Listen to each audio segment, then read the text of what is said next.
I always knew this is not the path of, we are wearing the star and the moon and we are reading the Bible. This doesn't tie. And I said, this is it. No matter what happens, even if I die, I'm taking it. I'm going to be a Muslim. No matter who hates me, no matter who turns against me. And from that day when I took that shahada, I started changing.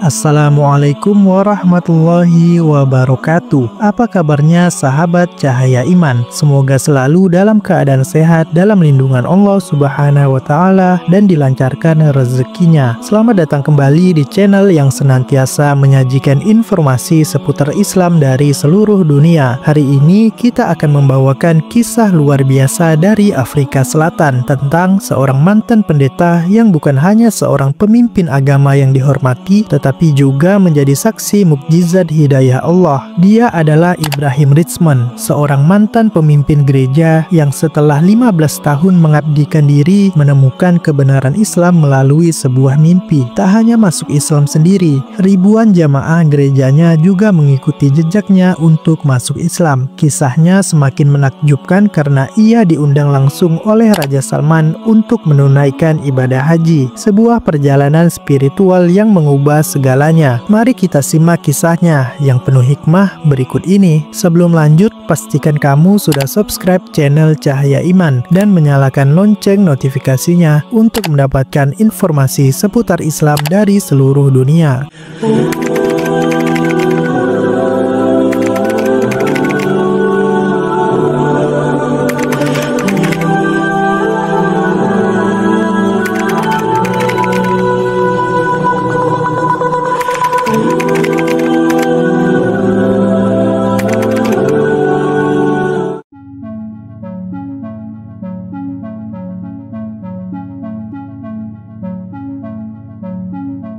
Ibrahim Richman bukanlah sosok biasa di komunitasnya. Selama 15 tahun, ia telah menjadi pemimpin di gereja Korintus, Afrika Selatan. Bayangkan, 1,5 dekade hidupnya diabdikan untuk memimpin jemaat, memberi khutbah, dan membimbing spiritual ribuan orang. Beliau sendiri menyatakan bahwa jemaatnya kala itu berjumlah sekitar 100.000 pengikut. Ini menunjukkan betapa besar pengaruh dan kepercayaan yang diberikan jemaat kepadanya. Sebagai seorang pemimpin, Ibrahim Richman tentu sangat memahami ajaran agamanya dan seluruh kehidupannya berpusat pada gereja dan umat yang ia layani. Ia dikenal dan dihormati di wilayahnya, menjadi salah satu pilar spiritual bagi masyarakat di sana. Namun di tengah semua itu, Allah memiliki rencana yang lebih besar untuknya.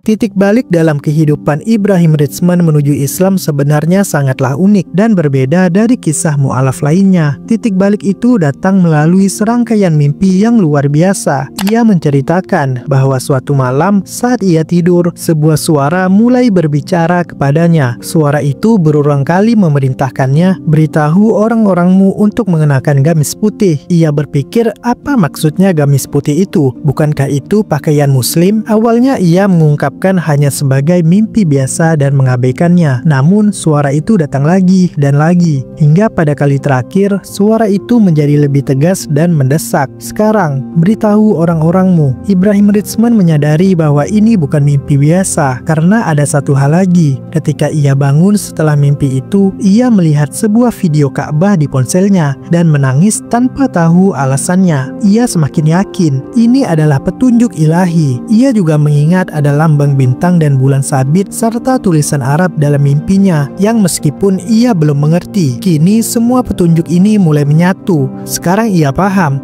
mimpi itu sebagai petunjuk tentang Islam. Akhirnya Ibrahim Richman menyambut petunjuk itu dan mengucapkan syahadat dan memeluk Islam. Until I had a dream, I was sleeping and I'm hearing this voice. I was sleeping in the church. It's a small room, a small piece of room. Then I heard this voice. He says, tell your men to wear white kurtas. I said, oh, Muslim. Muslim head.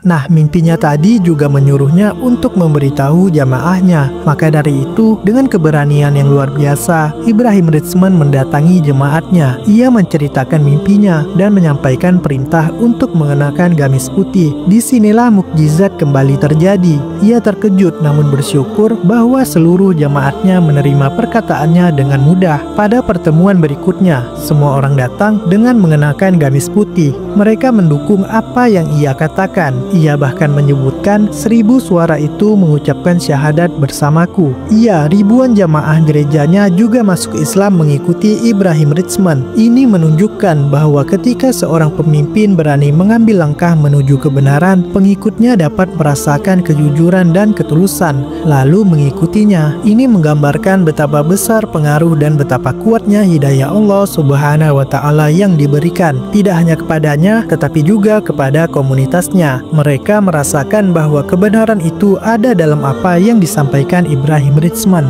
Everybody repeat after me. Ashhadu Allah ilaha illallah wa ashhadu anna Muhammadan Rasulullah. I bear witness there's none worthy of worship except Allah and Muhammad is his final messenger. Allahu Akbar. How many people with you now to convert to Islam after you? It's a lot of people. A lot. I can't count. It's a lot.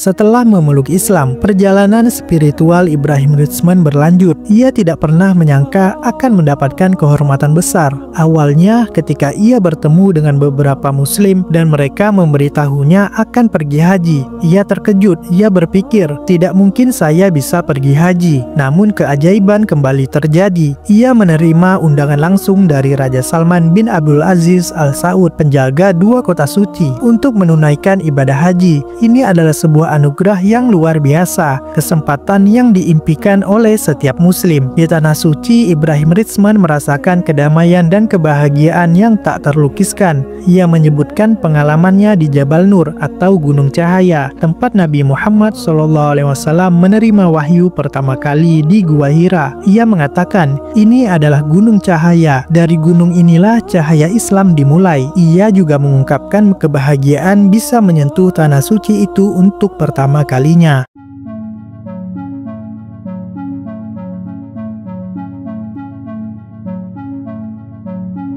Bagi Ibrahim Ritzman, Islam adalah kebenaran, cahaya, dan jalan hidup yang utuh. Ia merasakan kehangatan, kedamaian, dan kebenaran dalam ajaran Islam yang sebelumnya tidak ia temukan. Ia menyadari bahwa ia berada dalam kegelapan sebelum memeluk Islam, dan kini ia telah belajar kebenaran. Ia merasa seperti terlahir kembali, menjadi anak lagi dalam keluarga besar Islam. Ia sangat mensyukuri kesempatan untuk menjadi bagian dari komunitas Muslim dan merasakan cinta dari orang-orang. Ia menekankan bahwa Islam adalah agama yang mengajarkan penyerahan diri kepada kehendak Allah, seperti yang ia kutip dari doa Kristen, "Jadilah kehendakmu." Ia menjelaskan bahwa inilah esensi Islam, melakukan kehendak Tuhan. Ia percaya bahwa Islam adalah agama yang lengkap. Ia melihat stabilitas dalam Islam, berbeda dengan perubahan yang ia amati dalam agamanya sebelumnya. Ia juga menggarisbawahi persaudaraan dan komunitas yang kuat dalam Islam, yang menurutnya sangat mendalam. Ia yakin bahwa ini adalah kebenaran, dan ia akan terus berpegang teguh pada Islam sampai akhir hayatnya. Ibrahim Ritzman mengatakan akan kembali ke Afrika dan bertekad untuk memberitahu masyarakat di sana tentang Islam. Dan mari kita doakan semoga niat dakwahnya menyebarkan Islam di Afrika dimudahkan Allah dan masyarakat di Afrika menerima cahaya Islam. Amin amin ya rabbal alamin. And Islam is a true religion. It's the light. It's the truth. You can't deny the truth. It's the truth. Kisah Ibrahim Ritzman adalah bukti nyata akan kekuasaan Allah dalam memberikan hidayah. Ini adalah inspirasi bagi kita semua untuk selalu mencari kebenaran dengan hati yang terbuka dan untuk tidak takut mengikuti panggilan hati, meskipun itu berarti mengubah seluruh jalan hidup kita. Semoga kisah ini menguatkan iman kita dan menjadi pengingat akan keindahan dan kedamaian Islam. Jangan lupa untuk like, sampaikan pendapat kamu di kolom komentar, dan share video ini seluas-luasnya untuk berbagi kabar gembira ini. Dan bagi yang belum subscribe, mari bergabung dengan keluarga Cahaya Iman untuk mendapatkan kisah-kisah seputar Islam dari seluruh dunia. Terima kasih sudah menonton. Sampai jumpa di video berikutnya. Wassalamualaikum warahmatullahi wabarakatuh.